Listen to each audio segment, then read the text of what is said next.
pag kayo ang pagpabor sa inyo, alam nyo ba, bawal po ang ginagawa. Kindly maintain Presiding order officer, within the bawal po court. ang ginagawa nitong nasa harap natin, nagkukomento.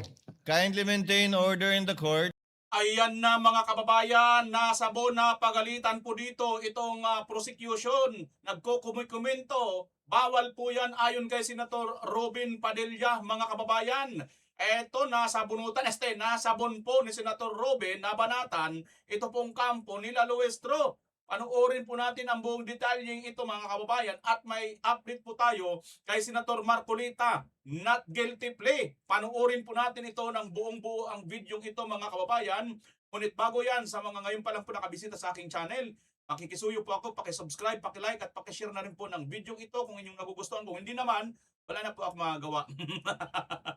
Nakikisuyo lang naman, ano? Libre naman po yan. At sa mga matatagal na rito, maraming salamat sa inyong laging pagsusubaybay, paglalike at pag-share ng ating video. Bago natin tunguhin itong mainit, nag-init po itong Senado mga kababayan, dahil nga po ito si Senator Robin Padilla ay may napuna. Panoorin po muna natin saglit lang mga kababayan. Ito ho. Ito, bawal po ang ginagawa. Kindly maintain Presiding order officer, within the bawal po court. ang ginagawa nitong nasa harap natin, nagkukomento. Akala nito mga kababayan na mga nasa mga congressman, itong nasa prosecution team, nandun pa rin sila sa tuwadcom na hawak nila. At sila pa rin ang mga siga-siga mga kababayan. Hindi nakalimutan nila na nandito na sila sa Senado. Ano ho? Kaya ngayon mga kababayan, kitang-kita nyo naman, di ba, kabastusan po ito eh. Biruin mo, korte po ito eh. Ano ho mga kababayan? Aba bago natin tunguhin yung buong detalye niyan, unahin muna natin itong kay Senator Marcolita.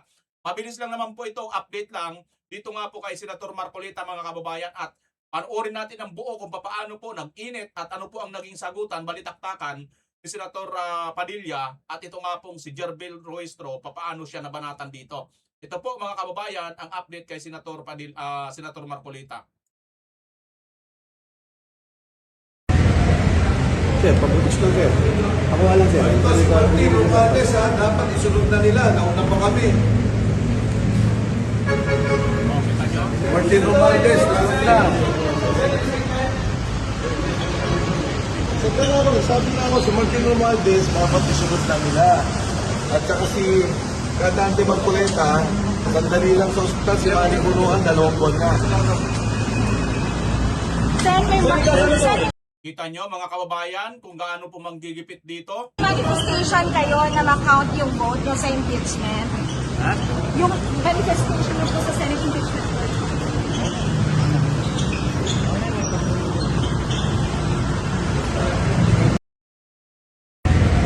Ang tindi ng Sir, pabutis lang sir.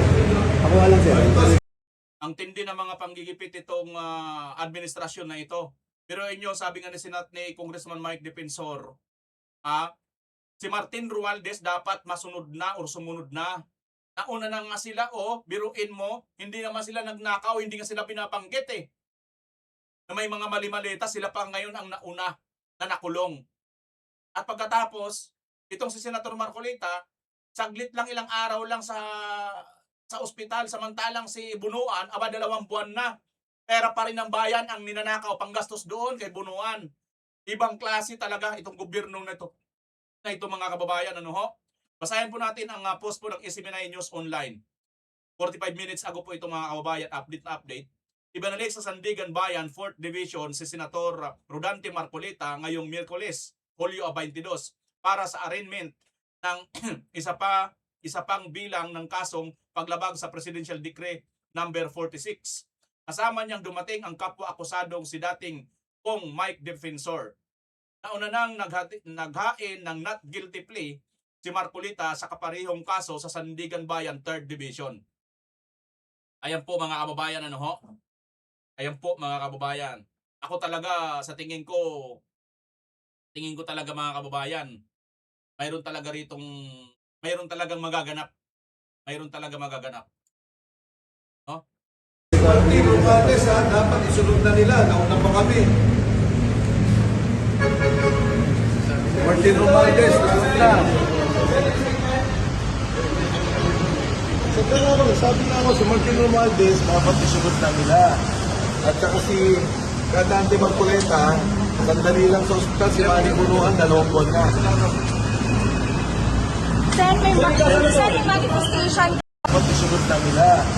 At saka si Kadante Marcoleta, sandali lang sa ospital, si Manny Bunuan, 2 buwan na. Oh, grabe. Kita nyo mga kababayan, ano? Si Manny Bunuan, 2 buwan na sa ospital. Samantalang si Marcolita, na wala naman tong kasalanan, abay, saglit lang, ilang araw lang nasa ospital. Pagklase itong gobyerno na ito mga kababayan, kung sino yung mga nagsusumbong, sino yung mga nagbubulgar ng mga magnanakaw, siya ngayon ang sindikato talaga mga kababayan. Di ba? Di ba? Sa bagay, may panahon naman talaga ng paniningil eh.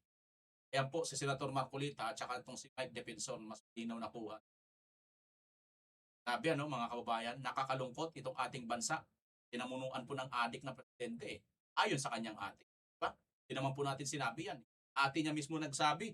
Doon yan sa rally ng INC mga kababayan, di ba? At speaking of rally ng INC, sasalubong po yan mga kababayan sa saan? Sa Lunes na po yan. Kung sa Suna mismo ni Marcos. Kaya nanginginig na ngayon si BBM mga kababayan, maniwala kayo kasi malay mo, bigla na lang. Diba? Nanggulat ang INC noon. Pakawala sila ng matinding rally na biglaan. Ayun, paralisado ang KIDSA. Marami pang mga nagreklamo. Yung mga nagreklamo na traffic daw sila, nahirapan daw sila sumakay. Pero pag ang sinisigaw po ng mga taga-INC, yung mga nagrarally, ay ang katiwalian sa flood control. Yun. Ang dami pong nagrereklamo kasi daw, nakaharang daw ang mga nagrarally. Pero nung nagkaroon po ng mga baha, sa buong bansa, hindi lang po sa Metro Manila, hanggang sa mga probinsya, natangay po ang mga bahay, wala man lang nagrally sa mga yun. Paano sila nagrally? Ayun, nag-abang sila ng ayuda ng pangag mga bayan. Sorry pero doon sa mga tao na walang pakialam sa sitwasyon sa ating bansa, lalo na pagdating sa flood control corruption, pagkatapos pagka nabaha kayo, natangay ang inyong mga bahay, or kaya naapektuhan ang inyong pagpasok sa trabaho dahil hindi kayo makapasok dahil baha, hindi makadaan ang sasakyan ninyo o kaya hindi kayo makadaan dahil baha, dahil wala kayong masakyan na jeep or kung ano man sasakyan, hindi naman kayo nagrereklamo eh. Di ba? Wala naman sa inyong problema eh. Kaya wala kayong karapatan. Di ba? Wala kayong karapatan magreklamo dahil dahil yan ang gusto ninyo eh. Hindi kayo nakikiisa, di ba? Oh. Para doon sa mga ayaw makiisa, lalo doon sa mga nagsasabi, wala naman wala naman nangyayari dyan sa rally-rally ninyo. Wala nga nangyayari. Ayun. Yung baha ba, may nangyayari ba? O ano, mayroon naman. Yun nga, hindi kayo makatira sa bahay ninyo dahil kailangan nyo mag-evacuate. Diba? Yun po ang nangyayari sa ating bansa. At nakakalungkot. Dahil itong mga gustong managot, itong gustong magbulgar, itong mga nagbubulgar ng mga taong ito, sila pa ngayon ang ikinukul. Pagkatapos, ayun naman ngayon, suporta pa kayo to the bones dyan. Hanggang talagang sagad na sagad, hanggang buto ang suporta ninyo. Ay nako. Sige mga kababayan, punta na po natin ang detalye nitong nangyari po dito sa Senado. You may proceed, sir, when you're ready. You have 2 minutes. Maraming salamat po aming ginoong tagapamahalang hukom at sa atin pong ginoong Pangulo. Meron po akong katanungan para sa prosecution. Sa akin pong mga kaibigan sa prosecution.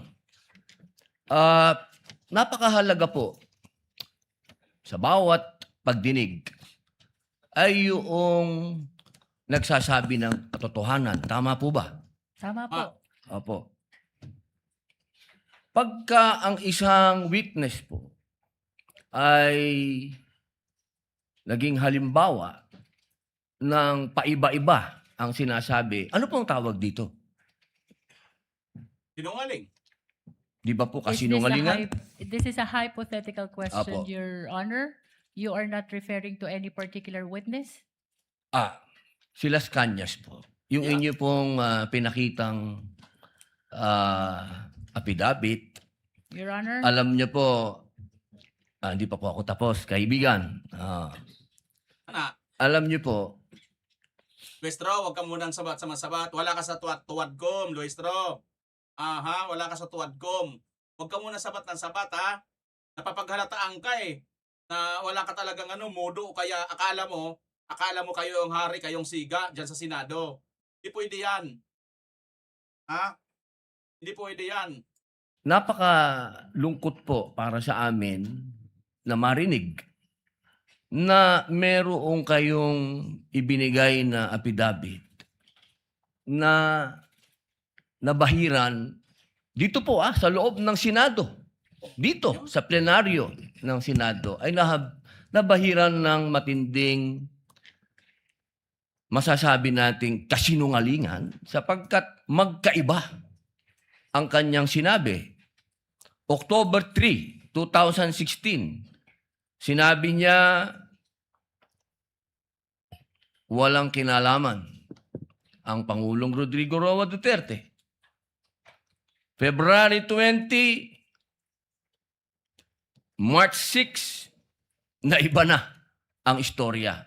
Ang tanong ko po, ano ang tawag sa taong paiba-iba ang sinasabi? Di ba po sinungaling? Correct. May I Sinungaling talaga. Yan, Senator Ruben. Sinungaling. answer, Your Honor? Opo. Kagaya po ng aking binigyang linaw kanina at paulit-ulit na rin pong sinabi ng ating presiding officer. Pakisagot na lang po kasi yun lang po ang tanong. Tama po ba o mali na tawaging sinungaling ang taong iba-iba ang sinasabi? I'm sorry, Your Honor, but I need to qualify my answer. Mr. Presiding Officer, isang simpleng tanong lang po. Hindi masagot. The lead prosecutor may agree or disagree. Isipin nyo mga kababayan ha, itong po si Senator Ruben Padilla, hindi pa po yan abogado ha. What if na lang kaya kung abogado ito si Senator Ruben Padilla mga kababayan? Abogado po yan ha, si Luistro mga kababayan. Hindi lang po yan basta congressman, abogado po yan. Kaya lang, ang alam lang nito kasi mga kababayan, magtago ng kanyang asawang wanted sa kasong rep siguro. Hindi masagot? Simpleng-simple lang naman yun eh. Di ba? O, tingnan nyo nga ang premise sa Senator Ruben, di ba? Pabago-bago, di ba sinungaling? Tama hindi? Ay nako. O, ba't hindi niya masagot yon? Mali na tawaging sinungaling ang taong iba-iba ang sinasabi. I'm sorry, Your Honor, but I need to qualify my answer.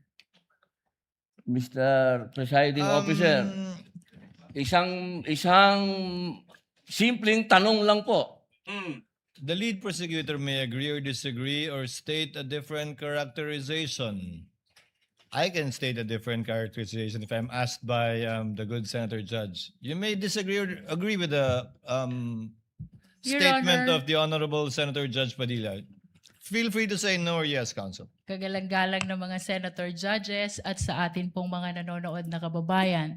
Dahil binanggit po ng kagalang-galang na Senador Robin Padilla ang pangalan at ang affidavit ni Arturo Las Cañas, nais ko pong linawin ang kanina ko pong manifestasyon. Ito po ay ipresenta sa impeachment court bilang bahagi ng Presiding testimonya Officer, ng witness. Hindi pa din po sinasagot ang Lead prosecutor, the response, it's not response. Sapol, mga kababayan, ang galing ni Senator Ruben dito, ano ho? Ang galing ni Senator Ruben dito. Balikan natin ng konti, mga kababayan. Ang galing. Ang galing ni Senator Ruben, ano? Ipresenta sa impeachment court bilang bahagi ng Presiding testimonya Officer, ng witness. hindi pa din po sinasagot ang Lead prosecutor, the response, it's not responsive to the question of Senator Judge. Nakakahiya ka, abogada ka pa naman, matagal ka ng congresswoman, Senator Ruben ngayon lang ito naging senadora, hindi pa abogado, pero napapangaralan ka.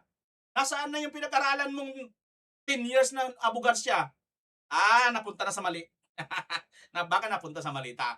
Joke lang naman yun. Baka lang naman. Padilla.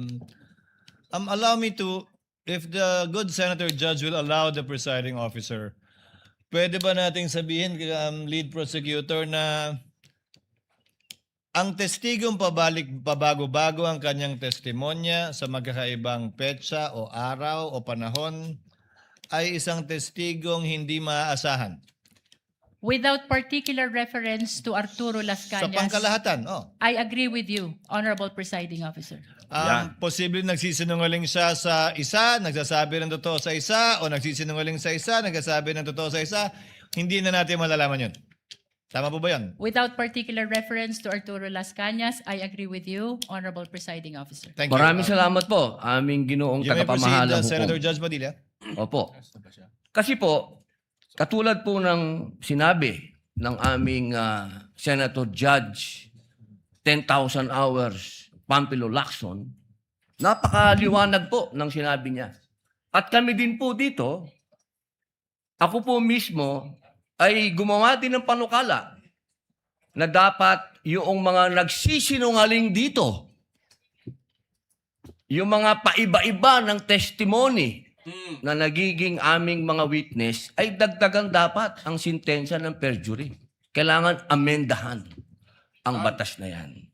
Ngayon, bilang pakiusap po sa inyo, sa prosecution, pwede po ba na sana ay maiwasan natin ang pagbibigay ng witness na may kasong perjury?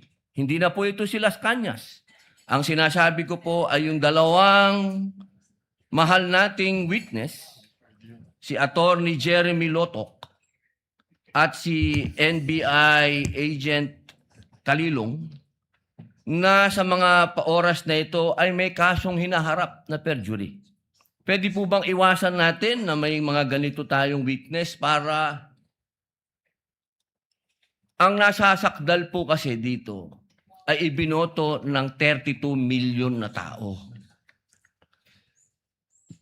Sana po, aming mga mahal na kaibigan sa prosecution, ay isipin nating mabuti bago po tayo magbigay ng mga witness na may perjury na kaso o nagkaroon po kami ng dahilan na gumawa ng amenda na itong perjury ay amendahan. Pwede po ba yon? Your Honor, with all due respect, I would like to take exception to the question and manifestation of the Honorable Senator Judge Robin Padilla. First of all, we were able to verify already that there are no cases pending against the prosecution witnesses. In addition, Your Honor, and only to respond to the concern of the Honorable Senator Judge Padilla, ang conviction po ay hindi ground for disqualification unless it is final and unless it is punishable by more than 1 year and that the crime constitutes moral turpitude. Alam niyo po, napakaganda po ng inyong sagot. Sana hindi one-sided ang ating persecution. Ano? Kasi, alam niyo, pag kayo ang pagpabor sa inyo, alam niyo, bawal po ang ginagawa. Kindly maintain Presiding order officer, within the bawal court. po ang ginagawa nitong nasa harap natin, nagkukume-komento. Kindly maintain order in the court. The Sergeant at Arms, by authority of the Senate President, is directed to kindly maintain. Hindi order po in the sila court. allowed. Mag-ingay. Korte po ito. Thank you. You may proceed, Senator Judge. Who was speaking? Ako po. You may proceed, Senator Judge. I was Padilla. interrupted. With due apologies. Kita nyo mga kababayan, ano, itong si Senator Robin Padilla, ang bastos ng itong, habang nagsasalita siya ng gano'n, yung sinabi niya na pag sa inyo, no, pabor, doon na nag-iingay, nagkikwento, siguro baka nagtatawa-tawanan or nag-easy lang doon sila, ang kampo ng prosecution, parang binabaliwala nila si Senator Robin. Tingnan nyo mga kababayan kung saan nag-umpisa to, ha. Doon eh, oh. Oh. Andun, no? Oh, dito yan eh, teka. Persecution. Ano? Kasi hindi one-sided Ayan, ang ating persecution. Ano? Kasi alam nyo,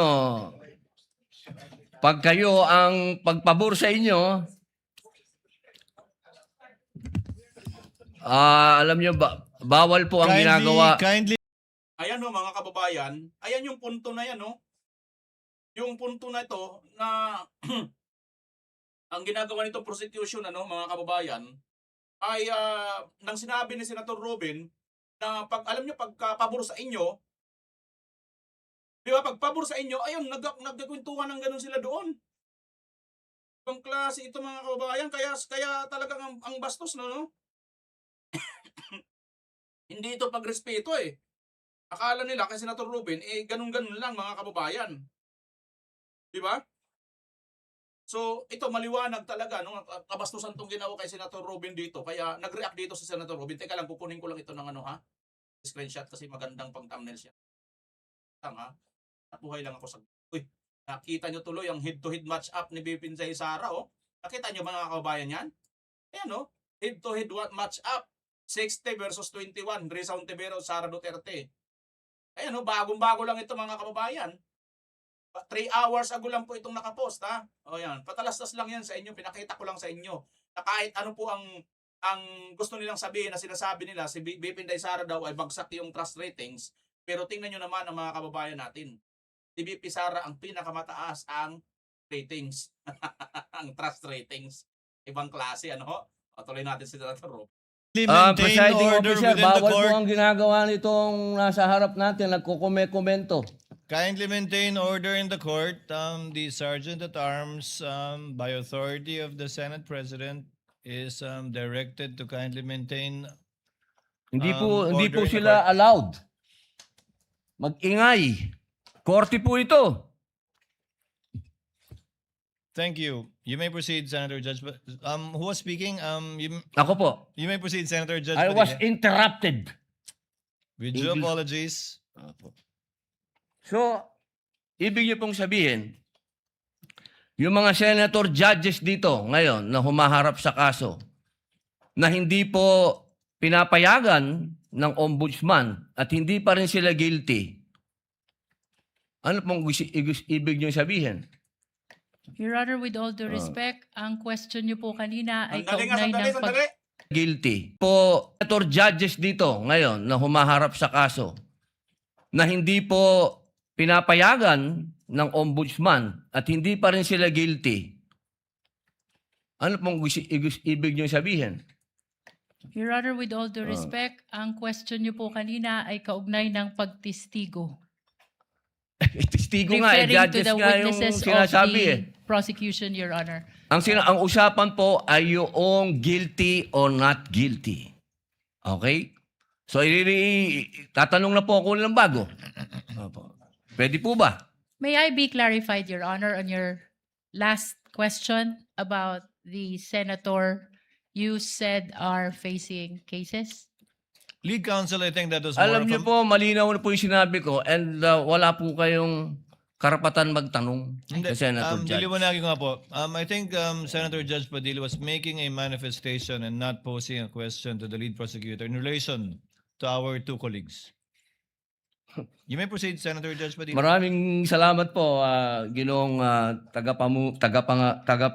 Ayan mga kababayan, no? Feeling talaga ito si Luestro, nandun pa siya sa Tuwadcom at siga pa rin ang siga-siga doon. Kita nyo na mga kababayan, andito ka ngayon sa Senado, hoy! Ikaw dito yung prosecutors. Hindi ka wala kang karapatan magtanong sa mga judge. Di ba ganyan ang ginagawa ninyo doon? Hindi kayo matanong, bawal kayong tanongin mga ugok. Oh, kita nyo na? pamahalang hukom. Pwede na po ba tayong mag-advance ng katanungan? Yes, Your Honor. Apo. Yung pong sinasabi ninyo, bakit nyo po nababanggit ang ICC dito? Yan, ayan na. Ano po ang kinalaman ng ICC dito Ayan na. sa ating pagdinig? With all due respect, Honorable Senator Judge Robin Padilla, kagaya po ng nabanggit ko na at marahil panglima ng banggit ng presiding officer. Nabanggit po ang ICC, kaugnay ng affidavit ni Las Cañas na ipirinisinta po ng prosecution bilang bahagi lamang ng testimonya ng witness at bilang bahagi ng naging investigasyon ng Special Task Force ng NBI. Maraming salamat po. Senator Judge Padilla will please wind up. You can Opo. avail of a second round if you wish. Opo. Maraming salamat po. So, ibig pong sabihin, malinaw na kanina sinabi natin What na is the hindi pleasure siya... of with the permission of Senator Judge and indulgence of Senator Judge Padilla, what is the pleasure of Senator Judge Rafi Tulfo? Walang mic. Kay Senator Padilla. Bakit pag sa kabila pinapayagan sila 5-10 minutes, bakit pag sa amin, sa majority, kinakat agad? Ako, ito na naman ito lang yung papel ni Tulfo. Pansin niyo mga kababayan, ito magkapatid na Tulfo na ito. Itong si Erwin at saka itong si Bindalo mga kababayan. Ito si ano to, so 250. Si 250 ito mga kababayan. Si Viva Max, di ba? Viva Max Beauty, 250. Tapos si Bindalo mga kababayan, ang hilig talaga nila, no? Ang hilig talaga nila, anong hilig nila mga kababayan? Mahilig sila maganyan, ano? Talagang, alam mo yun, yung maliit, makapiraso mga minuminuto, talagang ang hinahanap nila yan. Hoy! Yung mga milyon-milyon, bilyon-bilyon, yun ang imbestigahan mo. Doon ka dapat mag-istrikto, Tulfo. Tak ng titing, yung oras lang yan, silos na silos ka, pwede ka naman magsalita dyan ng ilang oras eh. Nakakainis mga kababayan, ano? Ni-remind pagdating ng 2 minutes. Taktawan na nga natin yan mga kababayan kasi ang punto lang niya dyan, 2 minutes na yan eh. Taktawan natin, nakakawalang kwenta yan. Wala naman siyang bearing. Parang inaagawan ng oras lang to. May akusasyon pa nga siya dyan eh. Parang pinapaboran daw ng presiding yung minority. Na lang, pero kasi from the start of the impeachment trial, we asked the presiding officer at sabi mo nga, liberality, because then if we can't ask questions, baka magkaroon ng motion or mas lalong tatagal. Maybe you've been doing it naman, but yun nga, yung just ask to wrap up. But konting, we all want to get back to work. There's so much that we want to do. At least, wala ngang majority-minority, but at least wala ngang threat ng kaso sa majority eh. Kami magsalita dito, parang may sword sa aming nakatutok. So, konting pagbibigay din sa amin ng konting liberality din sa pagtatanong. Yes. But in accordance with the rules, tama naman po yung sinabi ni Senator Tulfo. The presiding officer shall take in advisement the points raised by Senator Judge Rafi Tulfo as well as the point raised by Senator Judge Allen. And in that spirit, kindly wind up, Senator Opo. Judge Padilla. Ginoong tagapamahalang hukom, nais ko lamang pong sagutin ang ating kaibigan na si Senator Rafi Tulfo. Sandali lang po. Kaibigan, mas mahaba kasi yung sagot ng ating prosecution. Ako po ay Ayan ka, Toplok. Mas mahaba pa kasi ang sagot ng prosecution eh. May pangtanong na naman akong ganda ng kuha nito. Oh. Mas mahaba kasi ang sagot eh. Oo, inuubo kinakain niyang oras eh. O talaga Toplok oh, masyado kang eh. Parang ganito rin yung ginawa ni Toplok din eh. Ni Bindalo mga kababayan, yung una, sila, di ba? Si Senator Robin din yata yun noon, di ba? Yung Sinita rin.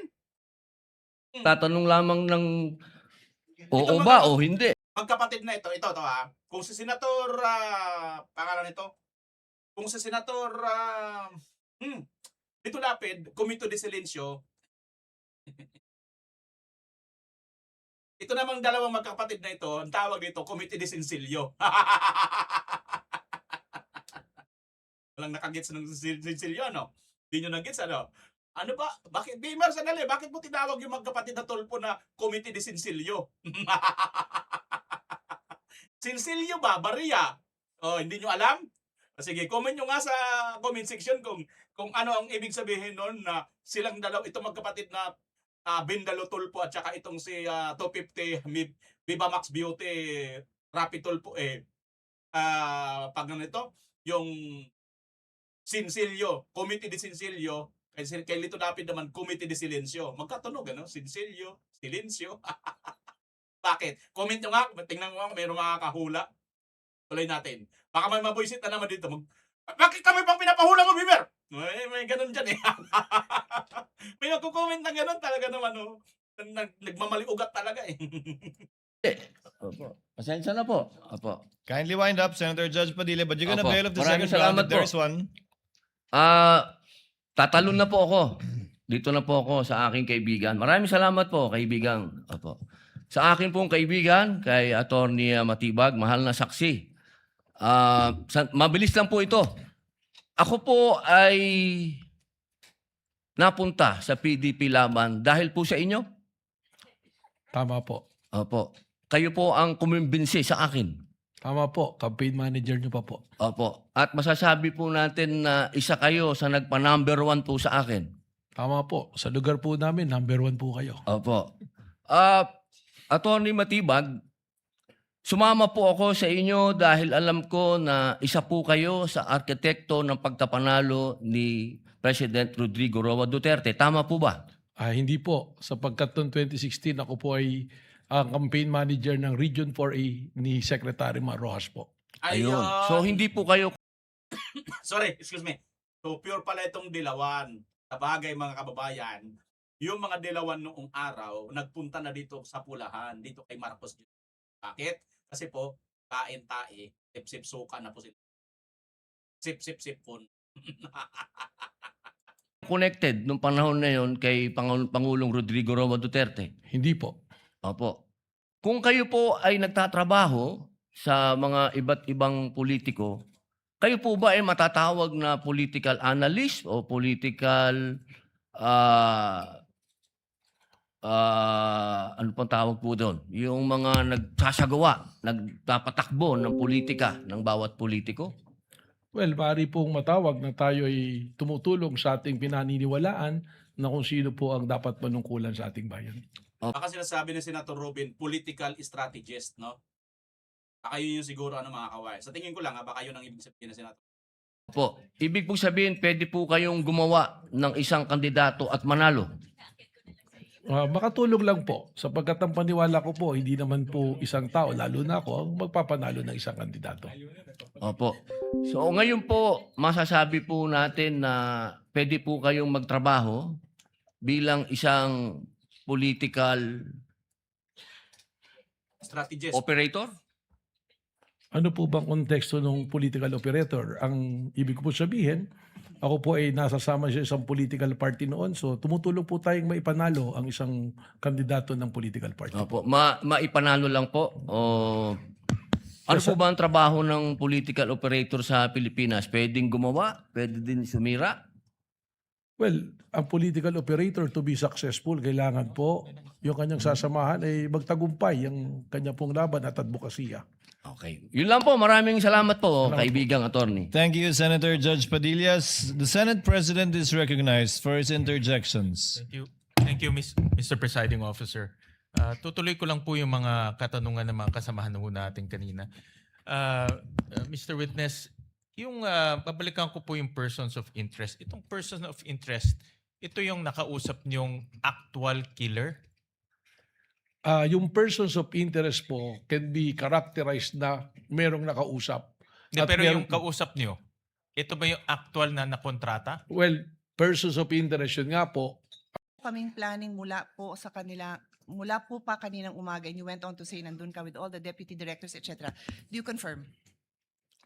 Well, nakausap ko po si John Consulta. No, just except confirm, sir. Did you say Yes, that I na talked nandun to- kayo sa Sequoia? Hindi, yun lang. Yung statement na Haba yun. po kasi yung statement nyo. I just pasensya need na. you to confirm, did you say that you were in Sequoia? Yes, I talked to Thank you. So John you are Consulta. confirming. Okay. Yes po.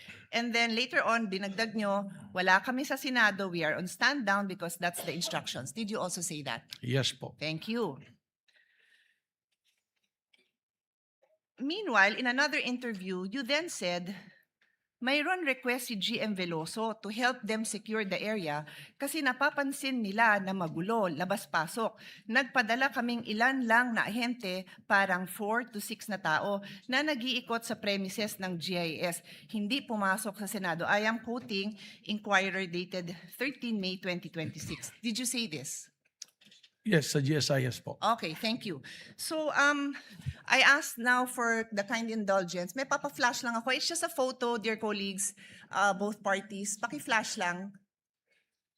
So, sabi nyo nasa GSIS. You confirm na nasa GSIS yung Tama mga po. ahente mo.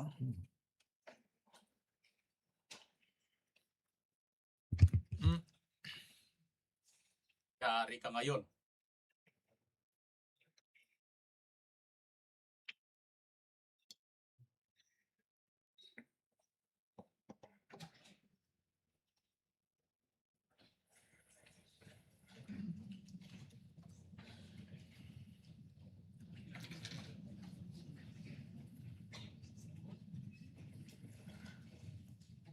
Pwede magpa-update sa technical what's going on. It's just a photo.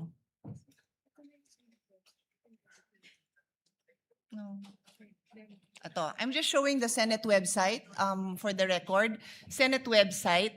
Tapos po, nandito po sa right corner. Can you read it, sir? It says contact information. Can you read it? Hindi ko po Okay, mabasa. paabot ko sa page yung same thing. It is just the Senate website. Page, pakiabot. Thank you. Pakibasa lang po yung address ng Senado.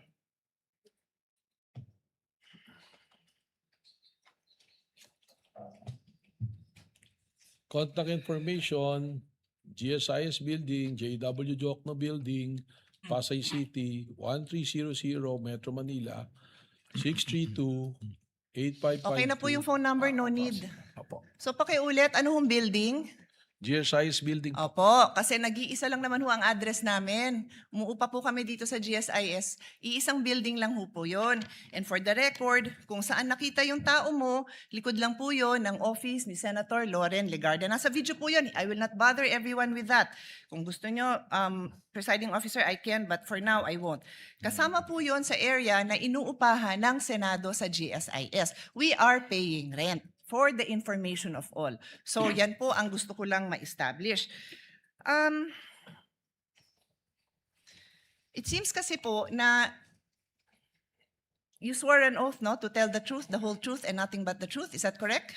Yes po. Thank you very much. So sa kaalaman po ng ating mga nanunood at masigasig na taga-subaybay ng mga kababayan natin, Rule 133 on the weight and sufficiency of evidence. Sabi sa Section 1, preponderance of evidence, in determining where the preponderance or superior weight of evidence on the issues involved lies, the court may consider all the facts and circumstances of the case, the witness's manner of testifying, their intelligence, and also their personal credibility. Furthermore, in Section 11 of Rule 132, a witness may be impeached by evidence that his or her general reputation for truth, honesty, or integrity is bad. So nagring na yung bell, I will be loyal, I will follow this na lang, pero may record pa sana akong papakita. If the body wants, I will show the video na sinabi din po ni NBI Director in an interview, wala pong nasaktan, wala pong nangbugbog, but we have a video, alam po ng lahat ng mga kasamahan natin na yung OSAA, yung aming pong personnel, binugbog. May video po tayo niyan. I leave it to the body, I leave it to the presiding officer if we want to take up the time of this court to show that. Yun lang po, maraming salamat. Thank you, Senator Judge Pia Cayetano. Senator Judge Alan Cayetano is recognized for his interjections and interventions. And if there are no other Senator Judge that will do so, the presiding officer shall make his interjections. Senator Judge Alan Cayetano may proceed. Before the questions, just two manifestations. No? The gentleman may proceed Yeah. with his manifestation. First of all, to the NBI director, he looked at me when I smiled a while ago. I wasn't laughing at you or anyone. Nung sinabi mo lang 6'7" kasi, yung or 7'6", mga pamangking ko, basta't sinabing 6'7", nagtatawanan na. Naintindihan ko po. I Nakita ko hope po you kayo weren't, doon. yung iba kasi hindi, baka akala ko anong I ibig understand sabihin. po. And we're on Yes TV, so we can be on opposite sides, but we can be very professional, di ba? Salamat So, po. the second manifestation, Mr. President and Honorable Presiding Officer, you know, much have been said about technicalities, humahaba to, may mga relevant, irrelevant. So I just want the prosecution and defense to know because we're gonna go on a short break. Short lang naman, SONA sa Monday kontra SONA sa Tuesday, makikita tayo sa Wednesday. Both sides, you're doing a good job. Both sides. I mean, the prosecution, your job is to prosecute, and the defense, your job is to defend. The onus is on us. May tinatawag na defense senator judge, may tinatawag na prosecution senator judge. Wala pa akong impeachment dito na hindi nangyari yan. 'Di ba? Ang importante, hindi lang yung resulta, but yung proseso. And I always say, democracy is messy. If you want a dictatorship, it's less messy, but it's a dictatorship. May problema. You want a democracy, it's not, di ba? Having said that, I have a lot of questions, but I want to show Senator Raffy Tulfo some good faith because he always shows me good faith when we're in the lounge. Hindi ko na itatanong today since I think in the next few weeks, madalas naman kami magkikita ni Director Matibag dahil marami siyang iniimbestigahan na kasama ako doon. So I'll be seeing you, Mr. Director. Thank you, Mr. Presiding Officer. Thank you, Senator Judge Alan Cayetano. Senator Judge Amy Marcos is recognized for her questions and interjections. You may proceed, ma'am. You have 2 minutes. Kinakabahan na Thank you yun. very much to Mga kabayan, kinakabahan na yan si Matibag. Maniwala kayo, kinakabahan yun kasi nga, it's either pwede siyang makontempt dito pagka nagsisinungaling siya. Di ba, mga kabayan? O, tuloy natin. our presiding judge. Kumusta Attorney Mel, Congresswoman Ann, at sa lahat na narito. Itatanong ko lang, kasi sinusundan ko rin yung kwento ninyo, na kahapon sabi ninyo na 100% certain na si VP Sara contracted someone over the alleged plan to kill the president as well as 2 others. Tapos, ito naman, corroborative naman ito, nung sinabi ninyo, nung 29 April yata sa House of Representatives, na sinabi rin ninyo, meron na kaming leads at mukhang talaga yun ang findings. Kaya may grave threat at inciting. Tama ba na sinabi po ninyo to? Tama po, meron pong report po. At alam din natin na nag-file na yung NBI February 2025 na ng inciting to sedition case against BP nung February last year. Ngayon, nagtatanong lang ako, 14 months later, as late as 29 April, the NBI still has not identified yung supposed assassin. Does it mean na at that time na nagpila sila ng kaso ng inciting noong Pebrero na nakaraang taon, the NBI wasn't even sure if there was an actual assassin? Alam ko before your time to, no, Mel? Pero tinatanong ko lang, how can the NBI be sure there was really a contract if they can't even identify the said assassin?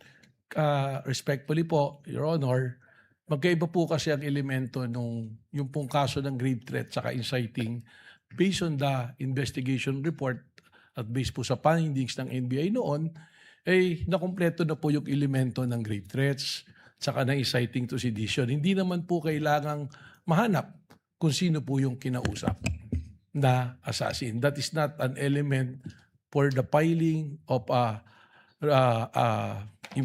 complaint. So ang sinasabi po ninyo, tama yung pagka-file, pero hindi kompleto yung mga findings dun sa affidavit of investigation dahil yan din ang sinabi ni NBI agent Attorney Longtok na nandito siya at pinahiwatig niya na siya ay lead investigator pero wala siyang personal knowledge of whether there was an actual assassin. So, why is it that 14 months after filing of the cases, the assassin is yet to be named? At ngayon, humihingi pa kayo ng 3 hanggang 6 na buwan para tuklasin kung sino nga yun. Ganito nga po, yung pong grave threat at inciting to sedition, nandun na po sa DOJ yan. That is the subject of a resolution na dapat gawin ng DOJ. Magkaiba po yan, ihiwalay po natin. Ito po ang ating investigation dito is an investigation because of the continuing active and serious threat to the President amounting to the effect that yung national security is only being compromised. Pero So hindi doon po po natin yan. tinitingnan. Hindi po yan ang sinabi ninyo eh. Kasi ang sinabi ninyo doon sa House of Representatives, sa Justice Committee, maliwanag. Sa amin nyo na meron kaming leads at mukhang ito na talaga ang findings. Kaya nga po nag-file ng kaso ng grave threat at inciting to sedition. Sabi ninyo, yan ang dahilan. That was your statement. Because if you stand by these words na may finding na talaga, at yun ang dahilan kaya nagpila noong February, as early as February, the date that the NBI filed, the NBI already had findings that VP Sara spoke with an assassin. How come kayo ngayon, sinasabi ninyo na wala naman nung panahon na yon? Ganon din ang sinabi ni Attorney Lotok. So, hindi ko maintindihan ngayon, talaga bang may assassin na na-identify nung Pebrero o wala? Wala pong na-identify noong February. Bakit ninyo sinabi Kasi- doon sa House of Representatives na yung dahilan na nagpila ng kaso kasi meron na kayong assassin? That is totally magkaiba po na issue. Again, babalik po ako. Pareho yung issue kasi yun din ang inaalam ng Justice Committee noon At ang liwaliwanag na sabi niyo, yung dahilan na nakapagpila na sila ay dahil natuklasan na yung assassin. Wala po akong sinabi doon na natuklasan. I also ayan na. mentioned at that time that there are persons of interest. Ang Again, we have to go back po na yung inciting to the hawak sedition ko and po grave yung threat. transcript kasi. Okay po, Okay tama ka. naman po yung binabasa Kaya niyo. nga nag-file ng kaso kasi meron na kaming leads. Oh. Well, Ang liwanag ng pagkasabi ninyo We are referring, may lead na nga po, ibig sabihin, yung pong grave threat, completed na Meron ng threat. In fact, tumatawid na po tayo sa merong kinausap. And we are already talking about na doon sa admission ni mismo ni Vice President Sara na meron siyang kinausap na papatay at pumayag yung papatay. Parang napakaliwanag nung sinabi niyo noon at mas malabo di hamak ngayon. Ngayon, bakit kinailangan pa mag-issue ng AO11 kung talaga namang continuing investigation? Dahil ba ito sa April 12 yung sinasabi niyong Rage Coalition? Kasama po yan, paulit-ulit ko pong sinasabi na there is a 5 points na tinignan po natin na ginagamit po ng isang social Yes, we're service. aware of that. The sexual, economic, etc. Alam naman natin yon kasi yan din ang gamit ng US, di ba? Tama po. Kaya po, merong ongoing investigation. Sinabi ko na yung threat is serious, continuing, and active na ito po ay tumatawid na rin to the level of national security. Kung talagang may pattern of violence, doon sa Rage Coalition launching, andun ba si VP Sara? Wala po.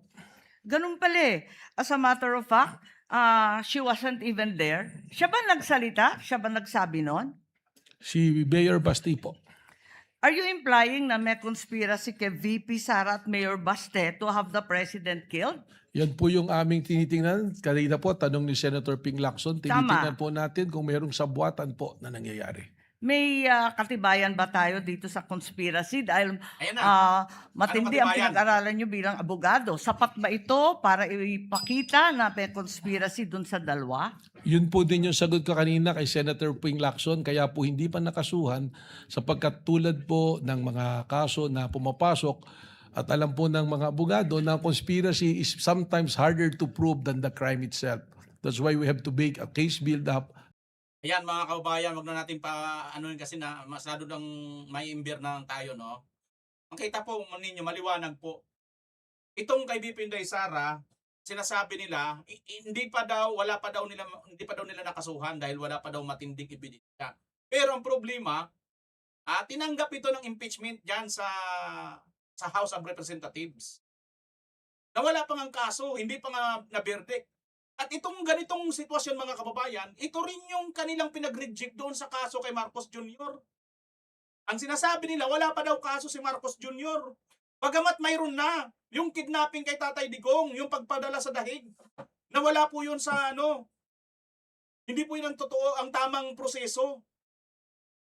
Kidnapping po yun kasi nga hindi naman po niya gusto na pidalhin siya doon Hindi po sila dumaan sa tamang proseso O yun, kaso yun. Kaso ayaw po nilang tanggapin. Nakabinbin po yun sa Supreme Court Kasi nga sabi nila wala pa naman daw kaso, hindi pa naman daw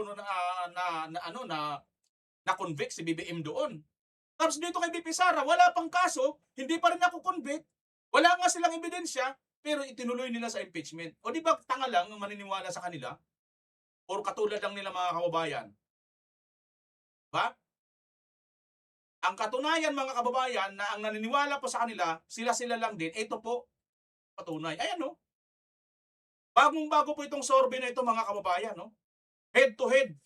O, tingnan nyo po ito Ito yung Reza. O di ba si Reza, gustong-gusto ma-impeach si BP Sara, di ba? Galit na galit ito, ayaw na may makabalik na, Duterte.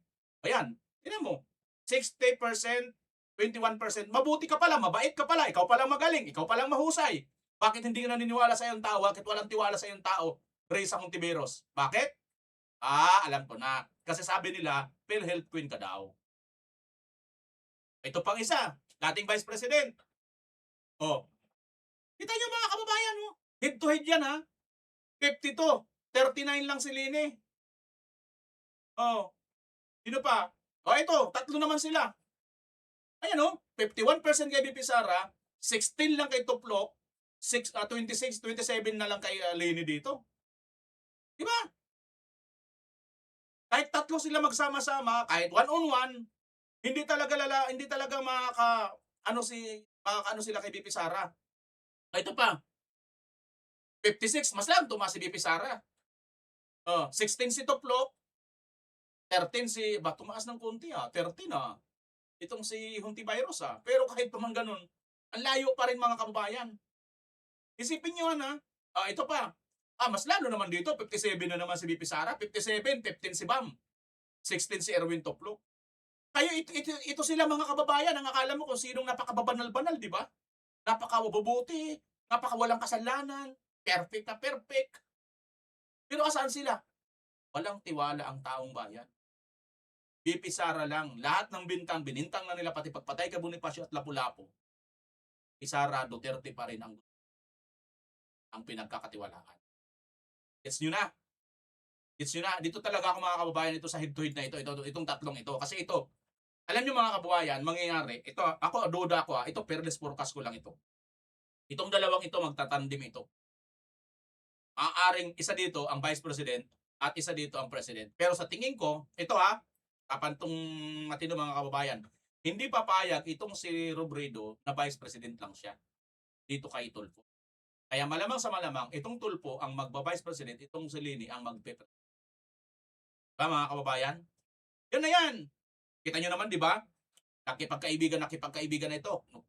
Kinain na nito ang sinuka niya at saka tinain niya, di ba? Ito si Lini. Di ba? Dati sinabi niya, si Marcos, number 1 sinungaling. Pagkatapos kung may mga sakuna, pangangailangan ng bayan, wala dyan. Totoo naman, sinabi niya, nangyari, di ba? Napakasinungaling nitong si BBM. Pagkatapos, pag may sakuna, wala lagi. Saan siya makikita madalas? Doon sa mga perda, pasyal dito, pasyal doon. Paglustay ng pera sa bayan. Pagbebenta ng mga ginto, pagnanakaw ng mga pera, pangungulimbat lahat. Pero mo, PDIC. Land Bank. Lahat na lang ng mga bangko, pati gold reserve ng Pilipinas, pinakialaman. Yung Maharlika, yung pera ng Pilipinas, investment ko noon, nasaan na yun? Sit na yan. Tapos, ngayon, ikaw, sinabi mong magnanakaw, sinungaling. Ngayon, kasama ka na. Tapos, mag-aasa kayo, gusto kayo ng taong bayan. Ngik-ngik nyo. Bago lang ito, JME Super Radio po ang nito mga kababayan. 3 hours ago lang. JME Super Radio yan, Di po natin gawa-gawa yan. Galing daw po yan sa Pulse Asia. Ayan, Pulse Asia Research. 2028 presidential elections. Okay mga kababayan, kung anong yung masasabi sa video ito, huwag po kayong mahiya, pakicomment nyo po dyan sa baba at pagtapan po natin yan at pupusok. Maraming salamat, magkita-kita tayo muli, pansamantalang magpapaalam, BMR Channel. Bye-bye!